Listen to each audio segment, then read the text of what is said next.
বন্ধুরা welcome to my channel. এখন কথা বলবো মোহনবাগানকে নিয়ে। 10 জনের মোহামেডানকে 4 গোল বাগানের। লাস্ট বয়কে হেলায় হারিয়ে লিগ জয়ের পথে সবুজ মেরুন। আইএসএলের ডার্বিতে মোহামেডানকে হেলায় হারালো মোহনবাগান। 4-0 গোলে জিতল তারা। এই জয়ের ফলে লিগ শিল্ডের দিকে আরও এক পা এগোল সবুজ মেরুন।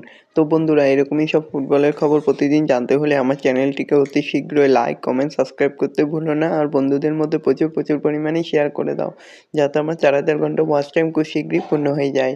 তো বন্ধুরা, মোহনবাগানকে পাড়ার স্তরে নামিয়ে আনলো মোহনবাগান। আইএসএলে ফার্স্ট বয় এবং লাস্ট বয়ের মধ্যে কতটা তফাৎ তা পরিষ্কার বোঝা গেল যুবভারতীতে। মাত্র 3 বিদেশিকে নিয়ে হোসে মলিনা যে ফুটবল খেলেন তা অবাক করার মতো। গত 3 ম্যাচে বাগানের খেলার মান পড়েছিল, তবে শনিবার যুবভারতীতে আবার সেই পুরনো মোহনবাগান। আইএসএল ডার্বিতে মোহামেডানকে 4 গোল দিল তারা। জোড়া গোল করলেন শুভাশিস বসু ও মনবীর সিং। সব সুযোগ কাজে লাগাতে পারলে অন্তত 8 গোল করতে পারত বাগান।